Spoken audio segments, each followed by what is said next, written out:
इक्याणु दिन की लड़की और सिर्फ रेत। न कोई पानी, न खाना, न मदद। सिर्फ तड़प, प्यास और मौत की हर रोज दस्तक। क्या आप सोच सकते हैं कि कोई इंसान बिना नेटवर्क, बिना रास्ता, बिना किसी सहारे रेगिस्तान में जिंदा बच सकता है? ये कहानी है एक लड़की की जो सिर्फ तस्वीरें लेने गई थी, लेकिन खुद एक ऐसी तस्वीर बन गई जिसे आज भी देखकर लोग कांप जाते हैं। हर कदम पर मौत थी, हर रात डर का अंधेरा और हर सुबह एक नई जंग। लेकिन फिर भी वो हारी नहीं, टूटी नहीं और उसने इस तपती रेत को अपनी जिंदगी की सबसे बड़ी किताब बना दिया। अगर हिम्मत और उम्मीद क्या होती है देखना चाहते हैं तो इस कहानी को आखिर तक जरूर सुनिए, क्योंकि ये सिर्फ कहानी नहीं, ये जिंदा रहने का सबूत है। क्या आपने कभी सोचा है कि एक सपना आपकी जिंदगी का सबसे बड़ा इम्तिहान बन सकता है? कभी कभी हम बस एक नई मंजिल की तलाश में निकलते हैं, लेकिन रास्ता हमें तोड़ने के लिए तैयार बैठा होता है। ये कहानी है आर्या की, एक जानी मानी ट्रैवल ब्लॉगर और फोटोग्राफर की, जिसे तस्वीरों की दुनिया पसंद थी, लेकिन उसे नहीं पता था कि एक दिन वो खुद एक तस्वीर बन जाएगी। 15 मई 2018 की सुबह थी जब आर्या ने अपनी जीप से राजस्थान के थार रेगिस्तान की ओर निकली। दिल्ली से निकलते समय बस इतना सोचा था, कुछ शानदार क्लिक मिलेगा और एक नया ब्लॉग बन जाएगा। लेकिन किस्मत ने उसके लिए कुछ और ही तय कर रखा था। जैसे जैसे वो रेगिस्तान में गहराई तक जाती गई, मोबाइल नेटवर्क गायब होने लगा। मीलों तक सिर्फ रेत के टीले, न इंसान न परछाई। उसे समझ नहीं आया कि कहाँ मुड़ना है। जीपीएस भी जवाब दे चुका था। फिर अचानक उसकी जीप ने एक झटका खाया और बंद हो गई। कई बार कोशिश की, लेकिन गाड़ी स्टार्ट नहीं हुई। थोड़ी देर तक इंतजार करती रही कि कोई गाड़ी दिखेगी, कोई मदद आएगी, पर चारों तरफ सिर्फ खामोशी थी और जलती हुई रेत। आर्या को तब एहसास हुआ, ये सफर अब तस्वीरों का नहीं, जिंदा रहने की लड़ाई का है। रेगिस्तान की पहली रात जितनी सुंदर लगती है, उतनी ही डरावनी होती है। दिन में जहाँ तपती धूप जलाती है, वहीं रात में हड्डियां कांप देने वाली ठंड हावी हो जाती है। आर्या को भूख लगी थी, लेकिन उससे ज्यादा डर सता रहा था। उसके पास सिर्फ 2 पानी की बोतल थी और थोड़े से बिस्किट। उसने गाड़ी के अंदर बैठकर दरवाजा लॉक कर लिया। हर आवाज, हर सरसराहट उसे डराने लगी थी। कभी लग रहा था जिससे कोई आ रहा है, कभी लग रहा था जिससे कोई देख रहा है। मदद का कोई साधन नहीं, कोई संपर्क नहीं। उसने खुद से कहा, आर्या तुम मजबूत हो, ये बस एक रात है।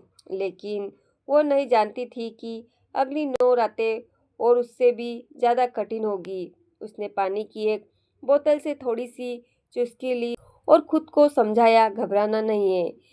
आंखें बंद की, पर नींद कहाँ आती जब डर सामने बैठा हो। रेत की हवाएं गाड़ी के शीशे पर पड़ती रही, जैसे कोई दस्तक दे रहा हो। मन बार बार सोचता, घर क्यों नहीं रुकी, पर अब वापसी आसान नहीं थी। सुबह की पहली किरण ने रेत को और भी चमका दिया था। गाड़ी का बोनट इतना गर्म हो चुका था कि हाथ रखना भी मुश्किल था। आर्या ने निर्णय लिया, अब इंतजार नहीं, कुछ करना होगा। उसने बैग उठाया, कैमरा निकाला और पानी की बोतल को कसकर पकड़ा। रेगिस्तान में दिशा पहचानना आसान नहीं होता, सब कुछ एक सा दिखता है। वो बस सूरज की दिशा में चल पड़ी, यह सोचकर कि शायद कोई गांव या ढाबा दिख जाए। हर कदम रेत में धंसता जा रहा था, जैसे धरती भी कह रही हो, कहीं नहीं जाना तुझे। कुछ मीटर चलने के बाद ही उसे पसीना आने लगा, सांसें तेज हो गई, प्यास गला चीरने लगी थी, पर उसने पानी नहीं पिया, बचाना है।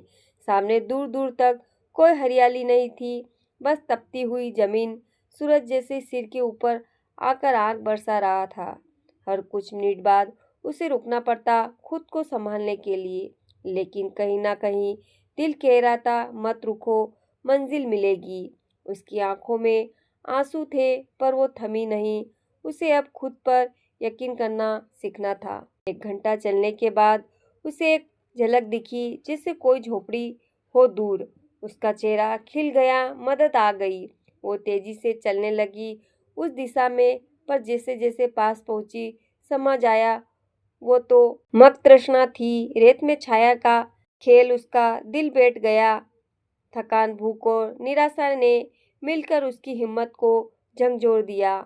वो वहीं बैठ गई, सिर झुका लिया, पानी की बोतल देखी, आधा बचा था। आसमान में उड़ते पक्षियों को देखकर लगा जैसे वो भी उसका मजाक उड़ा रहे हो।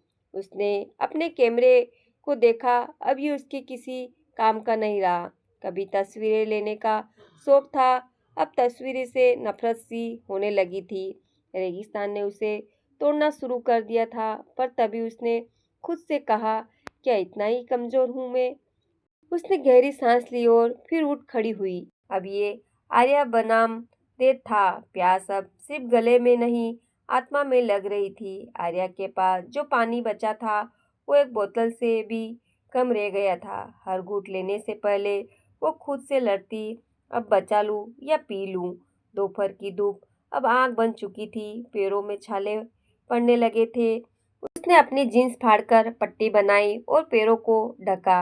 दूर दूर तक कोई झाड़ी भी नहीं थी जिसकी छांव मिल सके। उसने कैमरे के बैग से कपड़ा निकाला और सिर पर बांध लिया। रेत में चलते चलते वो एक जगह बेहोश सी होकर गिर पड़ी।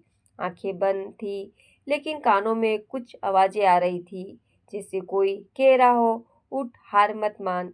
उसने जमीन को हाथों से कुरेदना और अचानक कुछ नमी महसूस हुई। वो जगह खोदने लगी। थोड़ी देर में कुछ गीलापन दिखा। रेत से निकलता थोड़ा सा गंदा पानी लेकर उसके लिए अमृत था। उसने दोनों हाथों से उसे पीना शुरू किया। गला तर हुआ तो आंखों से आंसू भी बह निकले। उसने खुद से कहा, प्यास मारी नहीं, मतलब मैं जिंदा हूँ। शाम होने लगी थी। सूरज अब रेत के पीछे छुप रहा था।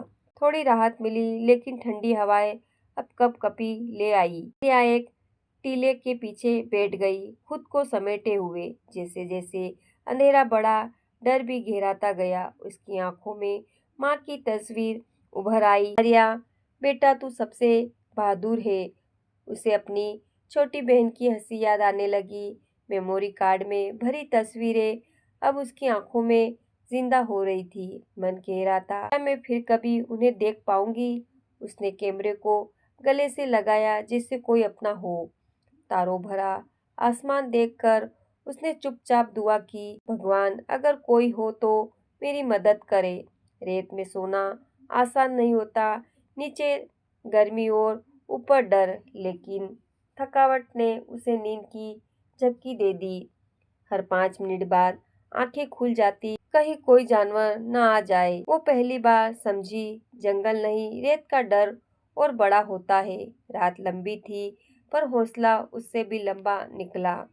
सुबह होते ही जैसे रेत फिर से तपने लगी, आर्या ने तय किया, अब वो रुकना नहीं, चलना है। वो अपने आखिरी पानी की बोतल का सिर्फ एक घूंट लेकर आगे बढ़ी, पर अब पैर खींचते जा रहे थे, चलना नहीं, घिसटना हो रहा था। उसने सिर झुकाया, लेकिन सूरज जैसे उसे झुलसाने पर तुला था। उसने कैमरे की लेंस से देखा, दूर कोई हरकत दिखी। क्या वो झोपड़ी है या बस फिर से मृत तृष्णा? पर इस बार हिम्मत नहीं हारी, चलती रही। कुछ किलोमीटर बाद उसे एक टूटी हुई लकड़ी की झोपड़ी मिली। वो अंदर गई। वहाँ छांव थी और कोने में एक सूखा घड़ा पड़ा था। उसने होले से झांका, कुछ बूंदे पानी की थी। उसने कपड़ा डुबोकर होठ भिगोए, जैसे कोई नई जिंदगी मिली हो। आर्या अब समझ चुकी थी, ये लड़ाई बाहरी नहीं, अंदर की है। उसने मन में 2 शब्द दोहराए, अभी खत्म नहीं, और आंखें बंद कर थोड़ी देर वहीं लेट गई। सुबह उसने झोपड़ी के बाहर कुछ निशान दिखे, पैरों के। दिल तेज धड़कने लगा, कोई इंसान है आसपास। वो उन निशानों के पीछे पीछे चलने लगी। हर निशान उसे नई उम्मीद दे रहा था। करीब 1 घंटे चलने के बाद निशान मिटने लगे। हवा तेज हो चुकी थी, रेत उड़ रही थी, रास्ता गायब हो गया। उसे बहुत गुस्सा आया, क्यों दिखाया ये रास्ता अगर मंजिल नहीं है? वो वहीं बैठ गई, गुस्से और थकावट में। पर तभी उसे रेत में कुछ सफ़ेद चमकता दिखा। एक प्लास्टिक की बोतल उसने उसे उठाया, आधी भरी थी। पानी किसी ने फेंका था या गिर गया था, पर अब उसकी थी। आर्या को लगा शायद कोई है जो उसे देख रहा है। वो फिर से चल पड़ी। अब मन में डर नहीं, उम्मीद थी। रेत का तूफान कम हो रहा था और सूरज की गर्मी भी। शायद कोई ऊपर वाला उसके साथ चल रहा था। 3 दिन हो चुके थे, शरीर टूट चुका था, लेकिन मन अब भी मजबूत था। उसने खुद को आईने में नहीं देखा था, पर अब उसका चेहरा बता रहा था ये लड़की अब वही नहीं रही। रेत ने रंग बदला था और आर्या ने भी। उसने खुद से बात करना शुरू कर दिया। तू अकेली नहीं है। हर कदम पर उसे खुद से ताकत मिलती रही थी। उसने गिनती शुरू कर दी, 1 2 3। हर कदम जिंदगी की ओर है। कभी वो गा रही थी, कभी चुपचाप कुछ बुदबुदा रही थी। पागलपन नहीं था ये तो, जिंदा रहने की कोशिश थी। एक जगह उसे कुछ सूखे फूल मिले। उसे यकीन हुआ कहीं ना कहीं पानी जरूर होगा। वो उस दिशा में चलने लगी। रेत अब भारी नहीं लग रही थी, जैसे मंजिल करीब हो। भूख अब महसूस नहीं हो रही थी, शायद आदत हो गई थी। गला सूखा था, लेकिन आंखों में चमक थी। और उसी पल उसे दूर धुआं उठता दिखा। क्या कोई बस्ती थी वहां? रेत के ऊपर वीराने में धुआं उठता है देखना किसी चमत्कार से कम नहीं था। आर्या की थकी आंखों में अचानक ऊर्जा लौट आई। वो तेज कदमों से उस दिशा में बढ़ी, जैसे किसी की पुकार हो। कुछ ही दूर चलने के बाद उसे कुछ जलती लकड़ियां दिखी और एक खाली कैंप। शायद किसी खानाबदोश का डेरा था जो अभी गया हो। एक कोने में आधी जली हुई लकड़ी और रेत में कुछ गर्म राख पड़ी थी। वहाँ एक टूटी हुई बाल्टी और एक प्लास्टिक की थैली मिली, जिसमें कुछ सूखे फल थे। आर्या ने थैली को चूमा। भगवान, तू आज सच में मिल गया। उसने थोड़े थोड़े फल खाए और पानी की आखिरी बूंदें बचा कर रखी। वो वहीं बैठ गई और रेत पर लिखा, हेल्प। आसमान साफ था। उसने कैमरे से एक फोटो खींची और सोचा, अगर मैं जिंदा निकली तो ये तस्वीरें सबसे कीमती होगी।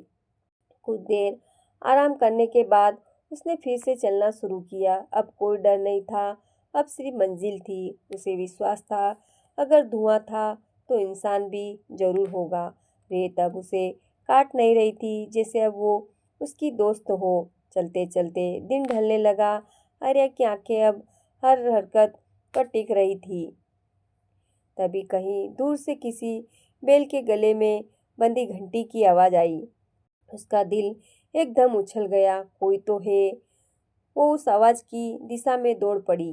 कुछ ही दूर पर उसे एक ग्रामीण बुजुर्ग दिखाई दिया, सिर पर पगड़ी और एक ऊँट लिए। आर्या की आंखों से आंसू बहने लगे। वो चीखना चाहती थी, लेकिन आवाज नहीं निकल रही थी। उसने हाथ हिलाए और बुजुर्ग ने उसे देख लिया। वो पास आया, डर गया कि ये कौन है इसी हालत में। आर्या जमीन पर बैठ गई, बोली, पानी। बुजुर्ग ने झोले से पानी निकाला और वो जैसे जिंदगी फिर से उसके अंदर दौड़ गई। उसने बस इतना कहा, मैं रास्ता भटक गई थी। बुजुर्ग ने उसे ऊँट पर बिठाया और कहा, चलो बेटी, अब घर चलो। उस दिन आर्या को इंसानियत का असली रूप मिला। रेत ने जितना तोड़ा था, ऊँट पर बैठकर अब आर्या गांव की तरफ बढ़ रही थी, तो रेत पीछे छूट रही थी। हर झटका जैसे एक पुराने डर को उसके दिल से बाहर फेंक रहा था। उसने पहली बार देखा, रेत से भरे भी जिंदगी है। गांव का पहला कुआं देखा तो उसकी आंखें नम हो गई। पानी जो पहले सपना लगता था, अब सामने हकीकत था। गांव के बच्चों ने उसके चारों ओर घेरा बना लिया, जैसे कोई परी उतर आई हो। एक बच्ची ने पूछा, आप कहाँ से आई हो? आर्या ने बस मुस्कुराकर कहा, वहीं से जहाँ डर रहता है। उसे एक छोटा सा कमरा मिला, 4 दीवारें, एक खटिया, एक दिया। उसने उसे दिए को देखा। छोटा सा प्रकाश भी कितना बड़ा सहारा बन सकता है। रात में उसने खुद को शीशे में देखा। चेहरा जला हुआ था, आंखों में गहराई थी, लेकिन उस चेहरे में एक चमक भी थी, जिंदा बच जाने की चमक। उसने कैमरे से खुद की एक फोटो ली, इस बार डराने के लिए नहीं, याद रखने के लिए। वो मुस्कुराई। मैं अब रेत में घूम नहीं हूँ, मैं रेत से बाहर आ चुकी हूँ। उस रात पहली बार चैन से नींद आई, बिना डर बिना आवाज के। बुजुर्ग उसे पास के गांव लेकर आए, एक शांत प्यारा सा गांव जहां हर कोई एक दूसरे को जानता था। गांव वालों ने उसे देखकर चौंकते हुए स्वागत किया। ये लड़की तो मरती मरती बची है। उसे एक झोपड़ी में सुलाया गया, खाना दिया गया। महीनों बाद पेट भर खाना खाने का सुख मिला। गांव की औरतों ने उसके पैरों के छाले देखे और आंखों में आंसू आ गए। आर्या चुपचाप सब देख रही थी। उसकी आंखों में अब भी रेत की परछाइयाँ थी। बुजुर्गों ने सरपंच से बात की और अगले दिन शहर भेजने का इंतजाम किया गया। उसने गांव में रात बिताई, लेकिन नींद नहीं आई। हर बार आंख बंद करती तो रेत, प्यास, तन्हाई और मौत का साया सामने आ जाता। सुबह हुई तो एक जीप उसे शहर तक छोड़ने आई। जाते वक्त बुजुर्ग ने उसके हाथ में कुछ फल और पानी दिया और बस एक बात कही, बेटी, अब दुनिया को बता देना कि हिम्मत क्या होती है। आर्या की आंखें भर आई। वो इस गांव को भूल नहीं सकती थी। बैठते हुए उसने पीछे मुड़कर देखा, जैसे कोई अपना पीछे छूट रहा हो। रेगिस्तान अब दुश्मन नहीं, शिक्षक बन चुका था। उसने कैमरा उठाया, पहली बार मुस्कुराकर खुद की फोटो ली। अब ये सफ़र खत्म नहीं हुआ था, बल्कि एक नई शुरुआत थी। शहर पहुंचते ही उसकी खबर फैल गई। इक्यानों दिनों तक रेगिस्तान में अकेले जिंदा रही लड़की। मीडिया वालों ने उसके इर्द गिर्द कैमरा लगा दिया। हर कोई उसकी हिम्मत की कहानी सुनाना चाहता था। वो एक अस्पताल में भर्ती हुई। शरीर में कमजोरी थी, डिहाइड्रेशन और थकावट की हद पार हो चुकी थी। डॉक्टरों ने कहा, ये एक चमत्कार है कि आप जिंदा हैं। आर्या बस चुपचाप सब सुनती रही। वो बाहर आ चुकी थी, लेकिन अंदर की लड़ाई अब भी चल रही थी। कैमरों के सामने वो कुछ नहीं कहती थी, उसकी खामोशी सब कह देती थी। फिर एक दिन उसने कैमरे के सामने बैठकर पहली बार सब कुछ बताया, शुरुआत से लेकर आखिरी तक। उसने कहा, मैं मरी नहीं क्योंकि मुझे जीना था, मैं टूटी नहीं क्योंकि मुझे खुद को साबित करना था। लाखों लोगों ने उसका इंटरव्यू देखा, हर किसी ने कहा ये असली हीरो है। उसे सम्मान मिला, अवार्ड मिला, लेकिन सबसे बड़ा इनाम उसकी खुद की आवाज़ थी, जो पहले बस तस्वीरें लेती थी, अब लोगों को जिंदा रहना सिखा रही थी। उस कैमरे को अपने कमरे में रखा, जिस कैमरे ने उसके डर और दर्द दोनों कैद किए थे। अब वो कैमरा सिर्फ एक मशीन नहीं था, वो उसकी आत्मा का हिस्सा बन चुका था। आर्या ने कहा, अब मैं फिर चलूंगी, लेकिन अब डर के बिना।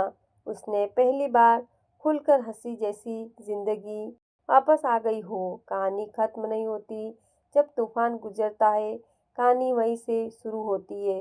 91 दिन की उस आग की परीक्षा ने आर्या को वो बना दिया जो दुनिया में कम लोग बन पाते हैं। उसने एक किताब लिखी, रेत का बंदी, जिसमें हर दर्द, हर डर और हर उम्मीद को शब्द दिए। लोगों ने उस किताब को पढ़ा, रोए, हौसला पाया और जीना सीखा। वो अब मोटिवेशनल स्पीकर बन चुकी थी, हजारों लड़कियों के लिए प्रेरणा। जब वो स्टेज पर कहती, मैं बच गई क्योंकि मैंने हार नहीं मानी, तो हाल तालियों से गूंज उठता। वो गांव जहाँ उसने शरण ली थी, अब वहाँ एक बोर्ड लगा है, यहाँ इंसानियत जिंदा है। आर्या हर साल वहाँ जाती है, उसी बुजुर्ग से मिलने जिसने बिना सवाल पूछे पानी दिया था। वो अब भी अकेली ट्रैवल करती है, लेकिन अब डर नहीं लगता। उसने कहा, रेगिस्तान ने मुझे तोड़ा, लेकिन मैंने खुद को जोड़ा। अब वो रेत से डरती नहीं, उससे सम्मान देती है, क्योंकि वही उसकी असली गुरु थी। आर्या की कहानी अब सिर्फ एक लड़की की नहीं, हर उस इंसान की है जो जिंदगी से लड़ रहा है। और उसने आखिरी में कहा, मैं रेत की बंदी नहीं, मैं जिंदगी की मिसाल हूँ।